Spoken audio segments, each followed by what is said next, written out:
You are listening to the Barbara May Show, the place where we discuss all that really matters. We will cover all you need to know about lifestyle, health, spirituality, and plus so much more. Are you ready? Let's dive in.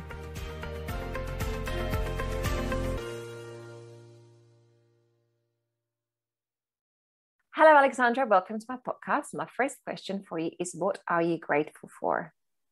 Oh my goodness, Barbara. Well, first of all, thank you so much for having me on your show. It's an absolute honor to be here. Goodness, I'm grateful for so much. I think the first thing coming to my mind today is, though, I'm grateful that I didn't step off my path, because I could have done many times. And for anyone out there that's on an awakened path, a spiritual path, it isn't always easy, but it is absolutely the most rewarding thing ever. So I'm very grateful that I have stuck it out and continued to believe in myself. And it's now starting to really spread its wings. So I guess that's it, the thing at the foremost of my mind. Thank you so much for sharing that. No, it's so important, isn't it? Because we get on this path and we just get so excited, things are happening, and then one thing goes wrong and we kind of move away from it, and suddenly the things are not falling into one another. Yeah. That's it. And self-doubt can play a huge part in that. There's so many different factors that can come in, especially when you're actively going into, your subconscious and healing yourself and moving through. When we strive for success, all those little blocks sort of come up for us to move through, and it's really a test of your resilience, I think. But I do believe that, with self-belief and determination and courage, you can move through anything. And, also I have a lot of celestial help. So it's really great that you've got your angelic team that you can call upon to help you through any obstacles as well. What are your thoughts on imposter syndrome? Because I think that's what people struggle with the most, especially people who are on a spiritual path. There is always this imposter syndrome. Oh, golly. I have had so much around this come up in my own life, both from myself, because, I was talking to someone else in an interview about this kind of thing last night. It's very common because we live in a world where everyone's expected to follow the leader, and it's geared around competition and who's better at X, Y, and Z. And now we're changing as we come into this age of Aquarius. We're realizing that actually no two of us are the same. There's no band-aid solution for everybody. And we're not all supposed to be doing the same thing either. We're supposed to be pursuing our own beautiful desires, aligning to our soul purpose, and living out the most unique aspect of ourselves within this lifetime. And that is reaching our divinity, really reaching our true core essence and our purest soul self. And so, this imposter syndrome, though, can come up because society has geared us towards believing that we're not good enough. If you're like me and you were raised a Catholic, you'll be feeling guilty just for being born, really, on many levels. So there can be almost, as you start out, especially if you're starting out as somebody who's a spiritual teacher, a leader, a coach, whatever, someone in this field or any field, there can be a temptation to try to either copy or emulate or make yourself similar to somebody else. And actually, I found and I'm not one that usually competes with others. I tend to compete with myself. I compete with how I was previously. But anytime I was tempted to kind of look at what someone else is doing and not feel good enough because I wasn't doing what they were doing, it did me a great disservice, and it would create a kind of a feeling of low value, no self-worth, depression. And then when I really decided to let go of that and go, do you know what? What I do, angels are my bag, but I do a lot besides. And a lot of people might say that I'm a bit out there. And that's why my little slogan on my website is bringing the out there in here. I was terrified of actually being seen, of coming out of the spiritual closet. And even though I was out here doing my work, I was still trying to keep myself small and hold myself back and not fully talk about the topics that I love to talk about, particularly angels. Because when you say you believe in angels, a lot of people just look at you like, hello, are you crazy? but you know, when you do work with them, you build your own relationship with them, and it's irrefutable. So when I decided to let go of all that fear, and I didn't just let go of it, it wasn't an easy overnight thing. I did the work. I was doing loads of work on myself. I was looking at all my subconscious programming and everything. And then, you know, recently I've been through some big challenges, but actually those challenges have served to make me believe in myself even more and become my own cheerleader. And so now I'm like, well, I think I've really overcome those fears and that imposter syndrome, because now I'm really teaching my work in its own unique way. And the way I teach about angels is very unique. I mean, I haven't seen another oracle deck. It's 1010 as I say this as well. I love the alignment. I haven't seen another oracle deck at all like mine. I mean, mine, I wanted to bring the depth. I didn't want it to just be a divination tool. I wanted it to be a healing tool for people. So while with the cards, you do get a message for each angel, the idea is that this is an alchemical process. It's a healing tool. And so when you work with each angel in the deck, it's the archangels specifically, you are, the idea is that you embody their qualities. You become an angel on the earth. You know, we say earth angels, but it really is about bringing those core teachings and principles from the angelic kingdom and walking your talk in real life. So I've had to go through every single initiation in this deck myself to almost prepare me to bring this work through. And that's been a 11-year birth for this card deck to come through. It's so I funny had to overcome imposter syndrome in a big way, basically. It's so funny that you said 11 cards, isn't it? Well, 11 years, because it's like a fool's journey, right? So it's like yes, absolutely. It's your own angelic fool's journey, isn't it? And then you have reached the number 11. That's it. And that's the way I've set the deck up. So you can either start at card number 1, which is the black ray. They follow the rainbow rays of the ascension. So you can start at card number 1. And the black ray actually talks about the shadow side, the dark nights of the soul that you can go through, the difficulty. But then also the black light is the nourishing, it contains all the colors of the rainbow. It's the dark mother energy. It's the womb space. It's the place of creation and birth.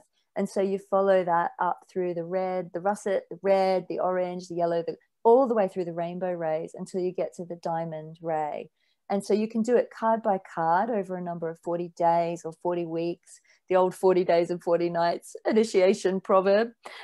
Or you can shuffle the deck and pull a card at random. And there's like, I think I've put like 7 different spreads or something in the back of the thing, but you can just do it intuitively as well. But as you work with each card, there's a symbol, like an alchemical sigil that each angel has as well. And if you focus on and just meditate on that sigil, you will be imbued with the angels' energies without even needing to go through the actual book. And then on the back of the cards is a sigil wheel, which has all 40 of the archangels plus a sigil for all of them combined. So there's a multi-layered approach to this deck. And I did that because we are multi-layered. We're multi-dimensional in our true nature, our consciousness.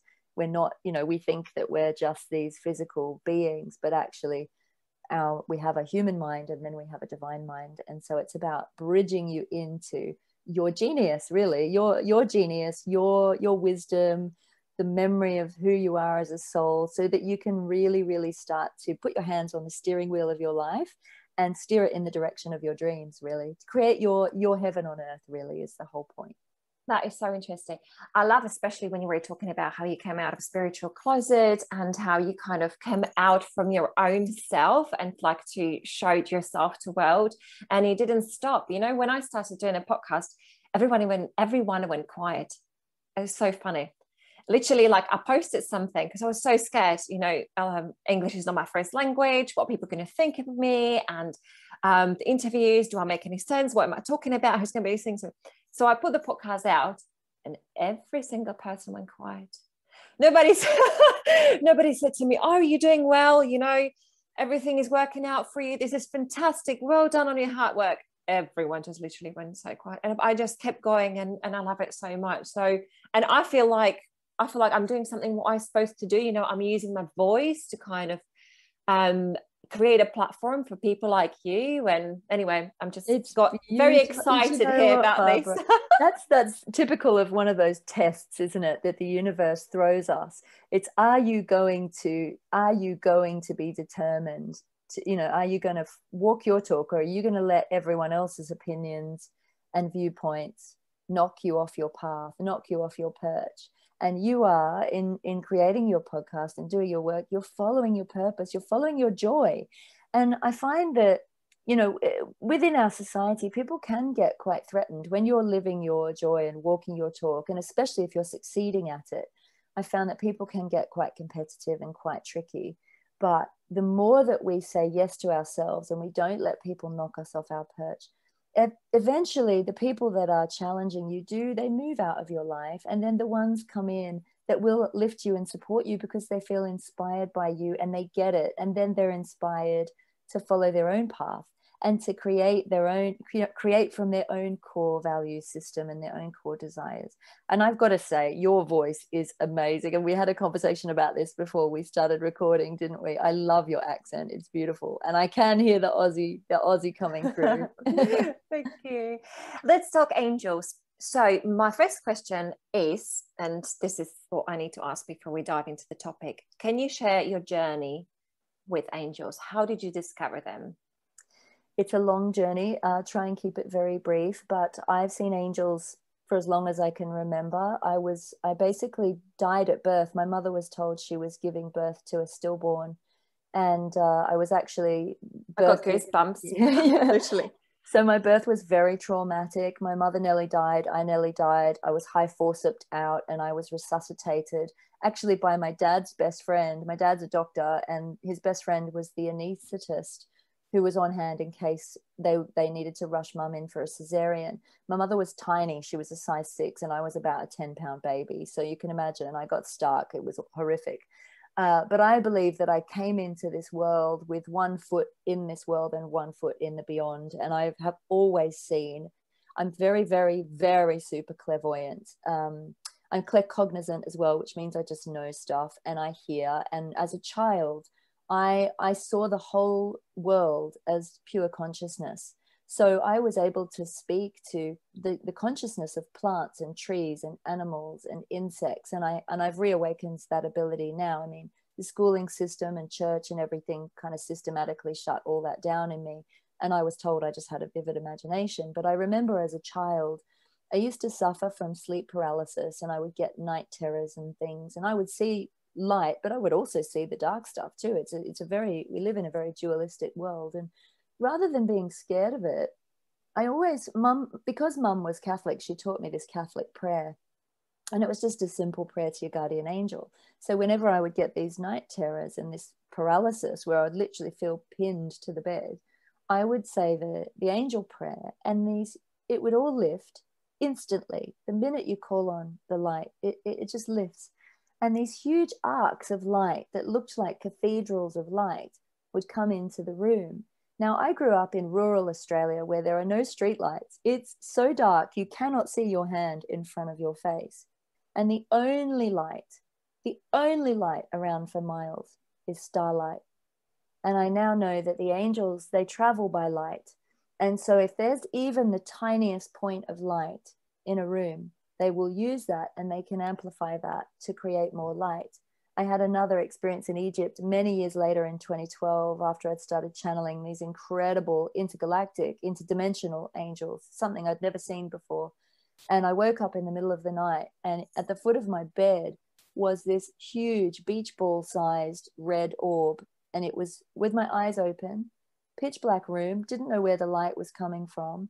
And this orb was sitting at the foot of my bed, and it looked like it was breathing. It was actually moving and pulsing, and it was alive, and it was like this living light. And I was blinking and rubbing my eyes and pinching myself and going, am I awake? What's going on here?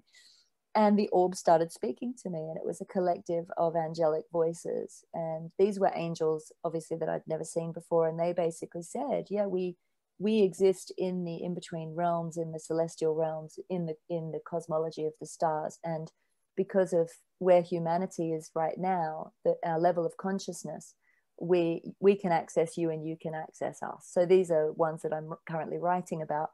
But as a child, when it started like that, it was just a natural part of my life. But obviously I shut it down. Then I moved to London at 21.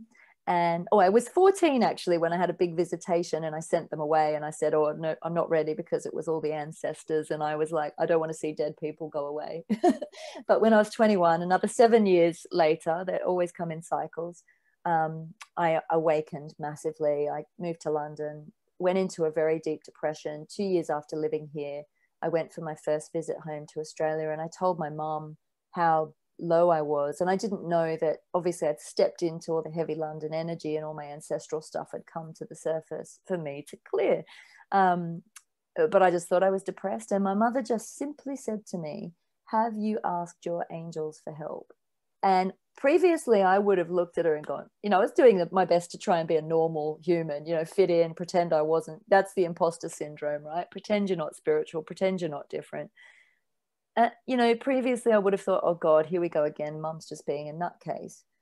But on this one particular day, I was at such rock bottom that when she said that, something opened in me. And so this call went out silently within me from my heart.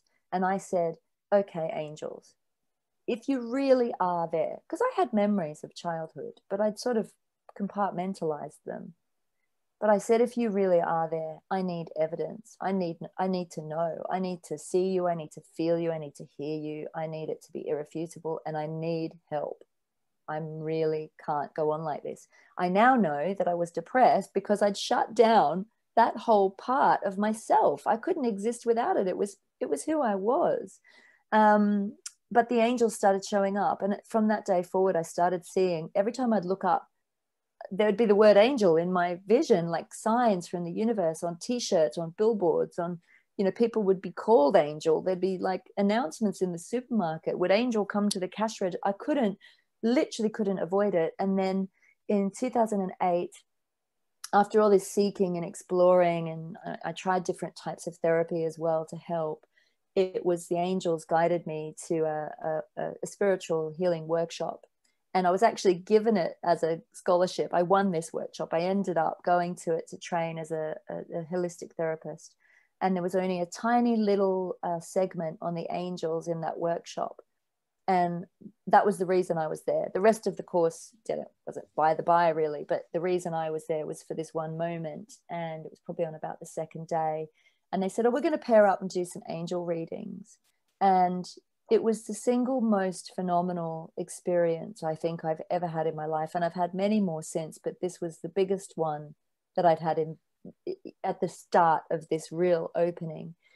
And angels became irrefutable to me then, because I closed my eyes to tune in, to give this girl sitting opposite me just a little angel reading, just thinking, oh, I might get a word or a message. I closed my eyes, I dropped my awareness into my heart, and the whole world disappeared. Or shall I say the whole world as I knew it disappeared. And this massive opening happened. And the colors, it was like I'd put my finger in an electrical socket of pure love energy.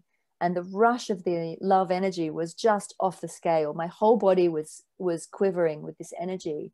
And all I could see was like, I was bigger than the universe. I could see the whole cosmos. The whole world as I knew it just dropped away and became all of the universe in one flash. And this huge angel, this huge being stepped into my energy field. So it was like we merged.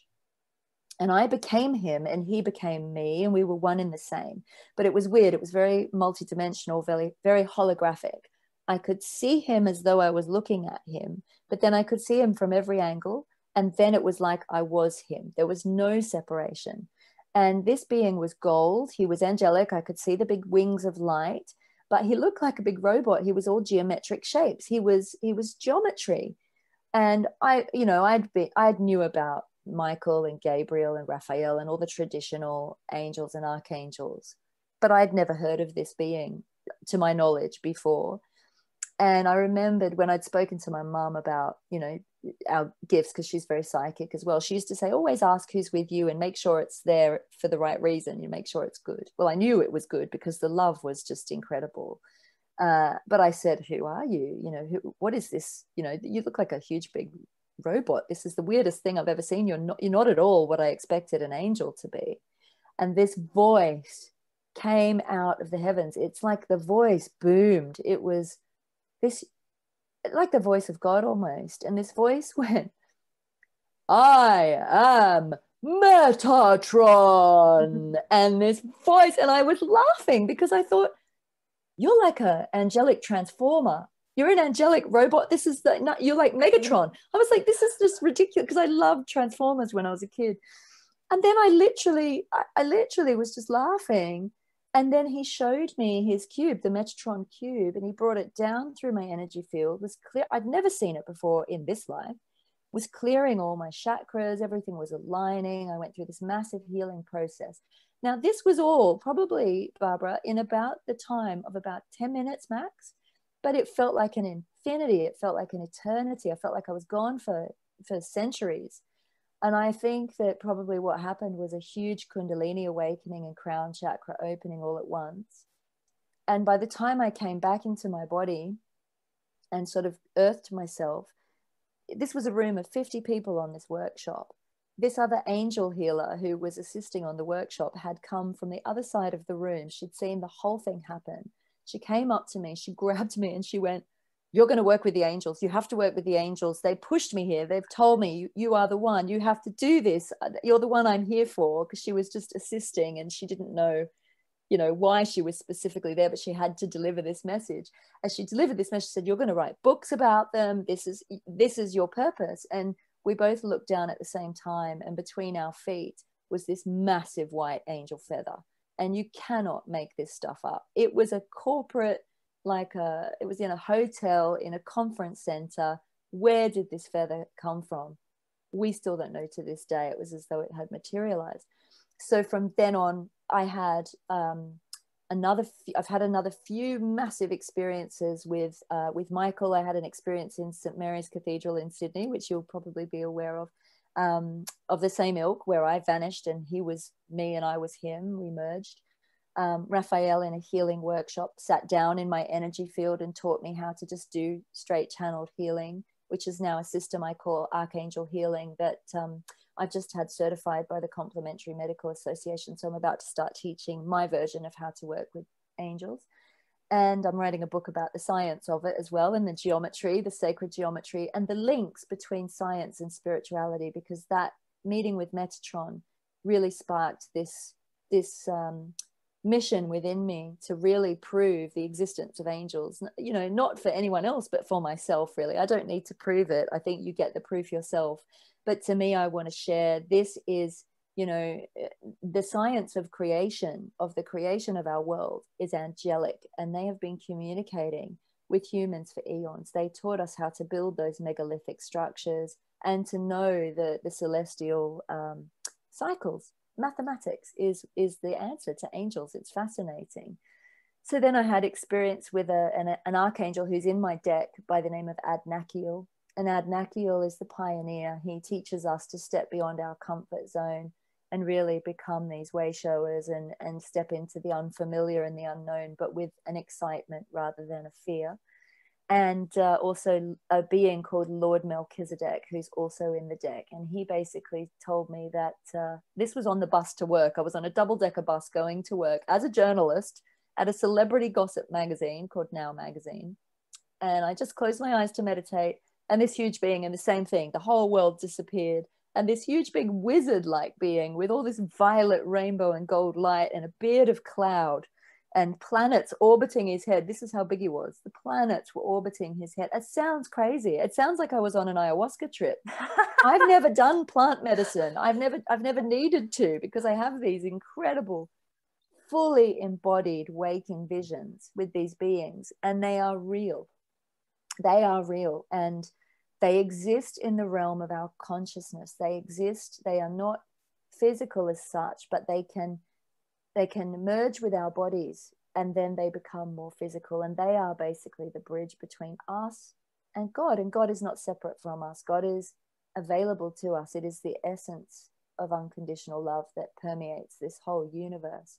And I think in our modern day religions, we've got it very, very wrong. This idea of a God being nasty, wrathful, angry God is completely off the mark as far as I'm concerned. I think that is a human construct, because the angels want to work with humans because they recognize the divine spark within us. They see us as God. They're like, you know, oh my God, make way for the divine when they see us coming. So it's been an incredible, incredible journey. And then obviously they also guided me from that job at Now magazine. Pretty soon, when I'd started to open up to the angels, they got me a job at Prediction magazine. I became the editor at Prediction magazine. It was all very lined up. It opened very easily. I was there for 4 years. But then after 4 years, and I wrote a column called Archangel Alchemy, which is now my Archangel Fire Oracle deck. That's where it all birthed from. Melchizedek was the first one I wrote about, and that experience. And then the magazine unceremoniously collapsed in 2013. And shortly before that, I had channeled another healing system called Precious Wisdom Alchemy, which is all about the sacred geometry and the technology of the angels, which aligns you to your divinity.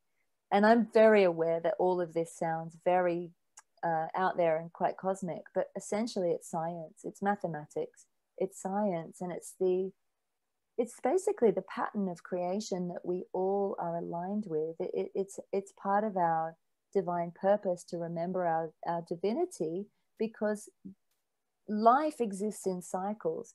It's born, it learns, and eventually it dies away. But we don't ever cease to exist. We go on beyond this realm, into other realms beyond. And I think because of my birth, I remember many of my other lifetimes. I have spontaneous past life memory without the need for regression or anything else. And I know the model of the universe. It's like I remember it, I can see it. And I see this world as being a little bit like a game. It is a bit like the Matrix, but it's not so scary.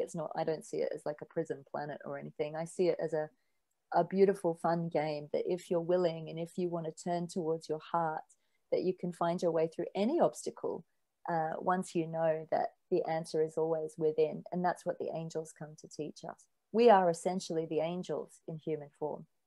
So I hope that wasn't too out there for you, but it's to me, it spurred me on. And you can see why I had imposter syndrome, trying to talk about some of these concepts to people and fit it into a more palatable human little box of angels are just these fluffy beings with little white wings. Well, they're not.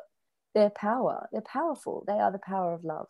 If you're not on your path too, they will kick you up the butt to get you on your path. And they've done that to me many times.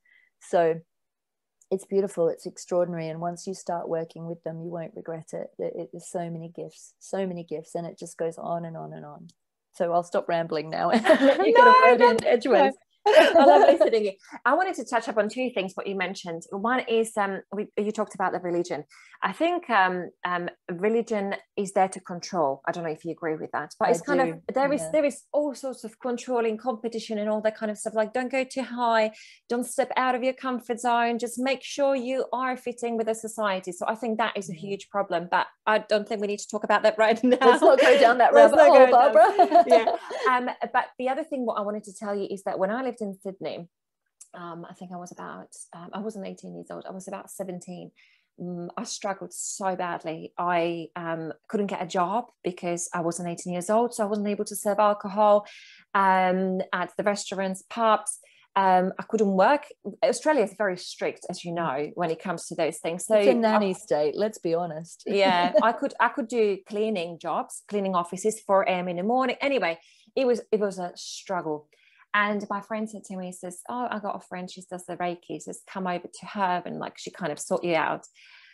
So I don't even remember if I had a house. I think I was just like sleeping on a friend's couches because it was really that bad. And I got there and she said to me, she says, you okay? And I was like, yeah, this is what I struggle with, and so please just help me. And she said to me exactly the same sentence what you had from your mum. Why don't you ask angels for help? Yes. I don't know, exactly the same thing.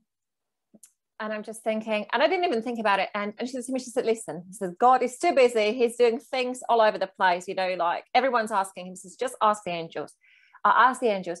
I said, I swear to God, I next morning, have received a phone call from a friend who said to me, there was this function center called Dalton House on a Darling Harbour in Sydney. And he said, we need people. We're running like loads of weddings. Do you want to take the job? And I was like, hell yeah. So I started working in the Dalton House doing all these functions and all that kind of stuff. And everything just kind of synced in. Then my another friend said to me, he says, do you want to go and do this? And do you want to do that? And I had like 4 different jobs, different times spread out. And I was able to pay for my rent and able to travel and all that kind of stuff. And that is all because of the angels. And I have built up this very strong connection. I was really into Doreen Virtue, obviously not now because she is somewhere else at the moment, but back then, moved away from it. But she wrote incredible books and I felt very connected to it. So I started discovering angels and I started asking for angels. If I met a man and I really wanted to go out on a date with him, I said, angels, yes, tell him to text me. And suddenly I got the text from it and it was so powerful, to the point that I got a tattoo on my body saying angels are everywhere, because they are everywhere. I just strongly resonate with everything what you said. Absolutely. So Barbara, and I love it. You're so familiar to me. It's ridiculous. It feels like a meeting of soul, like old soul friends here. I really do. It's like we're all re-meeting each other in this lifetime, I think. Absolutely agree with you. Totally. So for the listeners who are not familiar with angels, they probably wonder, who are the angels? Who are they? Are they ghosts? Are they guides? Are they these beings with those beautiful wings? Who are they?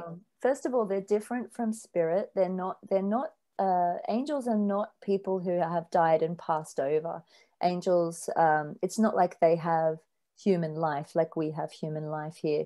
They exist in the realm between the material and the immaterial. So they really are the bridge to the divine, and we can access that through our imagination. You'll be told it's just your imagination, but actually your imagination is the doorway. Love is the frequency that they operate on, divine love. And so when you open your heart and you call out for help, they are there. They're always there. But the thing with angels is, unlike humans, they don't have what we call free will. They're here. They exist purely to serve humans, purely to be there as our guides and our guardians. And you don't always have to ask them for help either. Like, they do say you must ask them for help or they won't. But there are times where you can have an angelic intervention. And it used to be back in the day that it had to be a life or death situation for there to be an angelic intervention. But actually the way that humanity is evolving now, and the fact that we do need more help, there are huge angelic interventions going on left, right, and center in people's everyday lives. Now, I want to speak a little bit about the pandemic here, because a lot of people are in a lot of fear around this coronavirus. And obviously, and rightly so, lots of people have died. There's been a lot of suffering. There's been a lot of, what can we say? There's been a lot of despair and a lot of fear come up because of it. But what the angels tell me is that this is a huge angelic intervention where we as a collective, as a humanity, have been heading down the wrong path. We have been abusing our earth. We've forgotten our spirituality. And in many ways, when I went into a deep, dark depression, when I forgot my spirituality and tried to shut myself off from it, this has happened to humanity. We've become disconnected from ourselves. We've become disconnected from the bigger picture. And we're living these very materialistic, shallow lives that aren't going to bring us our true desires, which is love at its essence.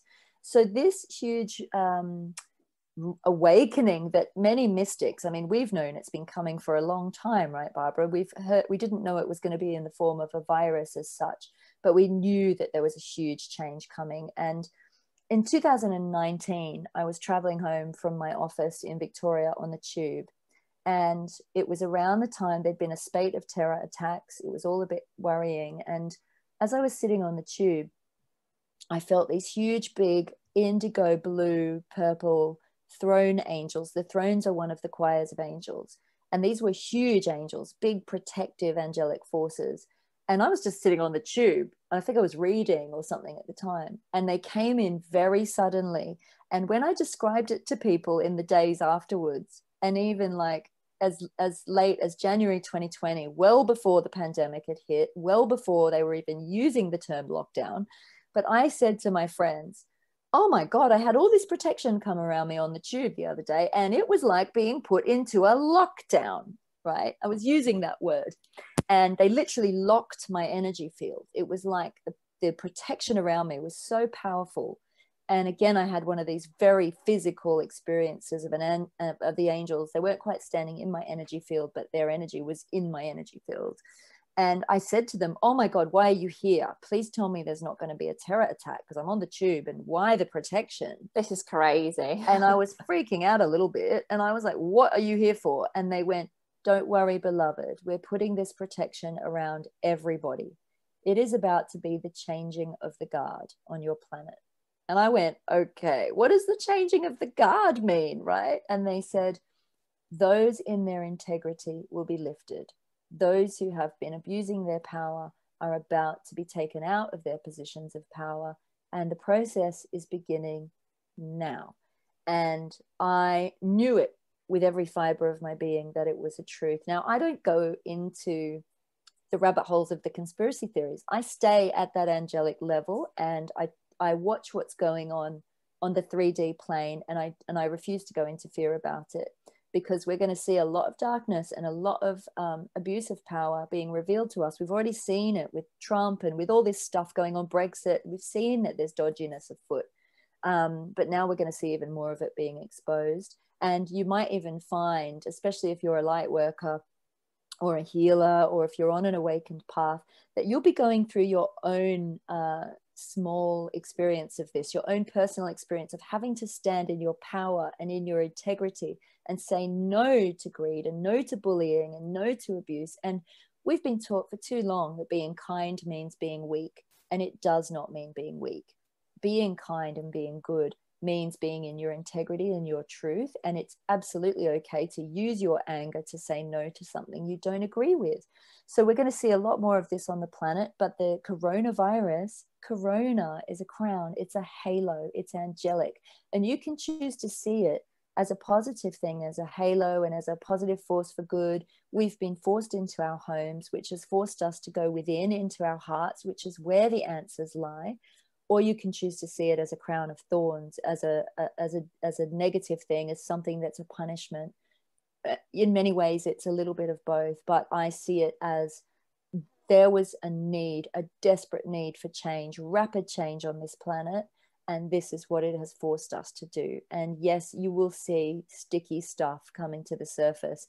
We're going to see how the people in authority have been abusing that power, really abusing people. And, you know, again, I'm not going to go into specifics, but you'll know in your heart, this is where we need to connect to our own truth and really start to question who's been running the show here and why, and who's running the show in your life. You know, are you aligned to your own inner divine authority, or are you just following the leader? You know, are you going along with things just to avoid conflict? Are you going along with things that you don't agree with? What's your truth? Humans have been taught to lie. We lie to ourselves. We lie to each other. You know, those days where you feel rubbish and someone says, how are you? And you go, I'm great, thanks. But you actually feel horrible inside. That's another topic which we can, Sorry, I am going now off on a tangent.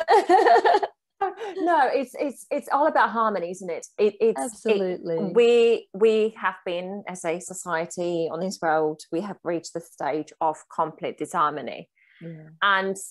And I completely agree with you. Everything, every single thing what you said. I think it was about 2017. I keep saying to my husband all the time, I said to him, I said, be careful. It's so funny that you said about this terror attack.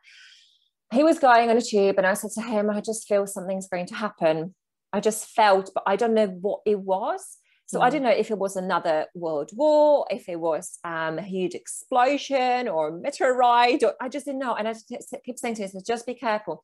And he a couple of times said to me, said, oh, I had to get off the tube and I jumped on a different tube. It's so funny that we are kind of relating it to a terror attack, because it is a attacked, but not as such a negative thing, if that makes sense. But we have been attacked by this. And of course, when you're talking about, need to bless the virus, though, we mustn't be afraid of her. And I call her because I feel she's feminine. She's a queen, you know, and it's that destroyer force of the dark mother energy, you know, that it's the end of one cycle and the beginning of another. And in many ways, it is like a collective death and rebirth. So there's a lot of portals open for a lot of people to leave the earth. But essentially, if you've chosen to stay, you're going to go through rapid transformation. Yeah. Sorry, Barbara, come back to what you were saying. No. I just want to say that those changes which are happening in your life, and everybody's kind of noticing it, because exactly what you said, we have been kind of forced to go into our houses. And even like so many people been decluttering. Do you know what I mean? Just like it is natural. You kind of do what you have in front of your eyes, and you're trying to kind of process all of it and trying to make yourself feel better. Those changes are very intense. When you're talking about the kindness, when you were talking about the speaking your truth and all that kind of stuff, and it's a self-development. But anyway, let's not go into that rabbit hole. But it's very easy to kind of, we kind of already have, haven't we? Yes. So I just felt that something is going to happen. And then it happened. And it's quite interesting to see, you know, I know there is loads of sadness and so many people and so many souls have left. But I don't know why I'm looking at this, and please don't be angry at me, whoever is listening, but this is how I feel. I feel there are so many souls and they have chosen to leave.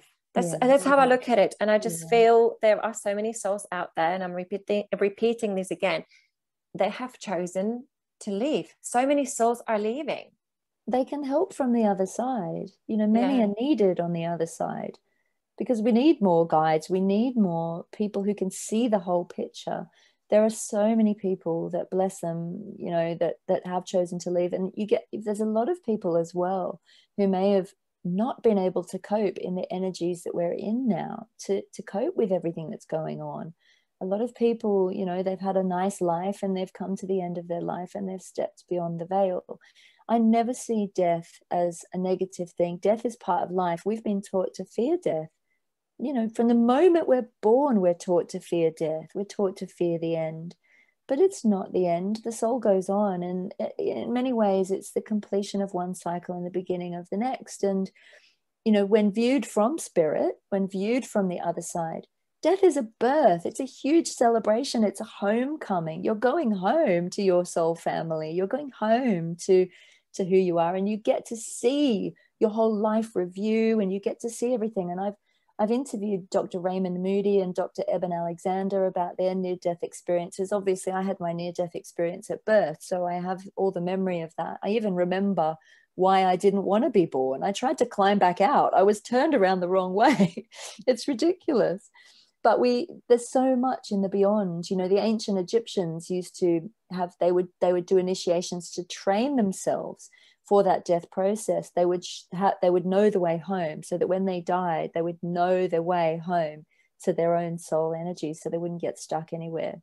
And this is the problem with, I believe, like our limited view of death and dying, is that some of the work that I also do is as a soul midwife to help souls pass fully and properly to the other side, because the souls can get stuck. There's many different levels, and they can get stuck. They can get stuck on the earth plane.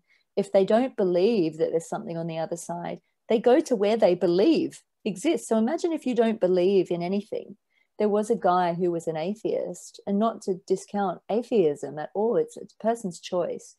But this guy wrote a book about his near-death experience. He was an atheist, and when he went into his death, he had I think he was bitten by a jellyfish on a surfboard or something, but he went to a terrible place after his death. He went to this black emptiness until he then decided to pray. He went, okay, well, I've never believed in anything, but now I need help. So somebody come, help me.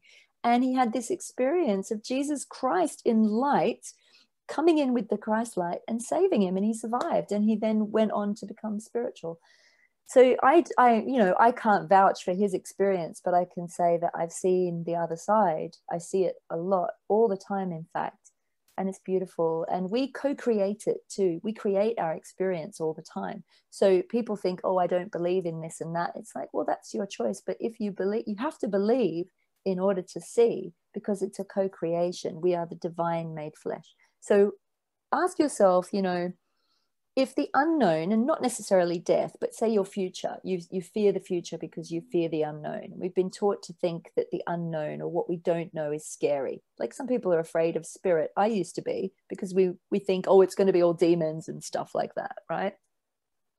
But imagine if the unknown, instead of being perpetual darkness, was perpetual beauty and light and amazement. And then you get what you expect. If you believe that there's something amazing coming for you, like even in your daily life right now, I get my clients to do this, just an imagination process where imagine that you don't know what's around the corner, but something really miraculous and amazing, like the best thing that ever happened to you is about to drop into your lap. Imagine what that would feel like, and connect to just that feeling in your body, that feeling of excitement of, oh my God, I can feel it in my waters. I don't know what's coming, but it's going to be better than I expect. That's the energy we need to be in on this planet right now, because we are going into an amazing new future. So if you imagine, even just for your own life, that the best, most possible thing is coming to you, it's going to be effortless, it's going to be easy, it's going to lift you up out of your gloom. It's the promise of hope. It is the alignment of your destiny. And start getting excited about it. Keep feeling excited, like a beautiful sunrise on the horizon, the most beautiful thing ever. And then you literally, you're not just a passive bystander in your life, then you are steering the whole earth and your life towards the best possible future. And that's as easy as it is. Love it. How do we connect to our angels? You literally, you don't even have to ask out loud. You just think the thought. You can even just think the word angel in your mind. And 2 seconds before you even have the thought, they're already there. They already know. They're already around you. But you can work with them consciously. You can test them as well. You can ask, like I did, show me evidence. I need proof. Show me a sign, show me more than one sign. And when you get the sign, ask for more. You want to elbow the person next to you and go, oh my God, did you see that? But no one will get it. They would just think you were probably a bit crazy, but it's a personal, it's like a personal joke between you and the universe. You know, Barbara. Oh, thank you very much for being on a podcast. My last question for you is, where can listeners find you and get in contact with you? So my website is alexandrawenman.com, and I have about 6 or 7 free gifts on there that you can download when you sign up to my newsletter. I'm also prevalent on Instagram. It's Alexandra @AlexandraC.Wenman. And I have a YouTube channel. And Barbara, I would love you to come on my show at some point. So it's called the Alexandra Wenman Show on YouTube. If you just type in Alexandra Wenman, there's only one of me on YouTube, you'll find it. And there's loads of free meditations and interviews and lots of different things on there. More information about the angels too, if you're curious. Thank you for listening. I hope you have enjoyed this episode and that you have gained a lot of information. As I have just launched this podcast, I have decided to give 2 lucky listeners a free psychic reading each month for the period of next 3 months. These readings will be a combination of a tarot and a psychic channeling. To enter, all you need to do is leave a review in the iTunes store, take a screenshot of it, send it to me on barbaramayshow@gmail.com, which is BARBRAMAYSHOW@gmail.com. As you may already know, reviews are very important for podcasts, and they will help podcasts to expand and direct the important topics discussed to the appropriate audience. At the end of every month, I will announce the winner on my Instagram, which is @TheBarbaraMayShow. So keep your eyes peeled, and I cannot wait to see you on the next episode.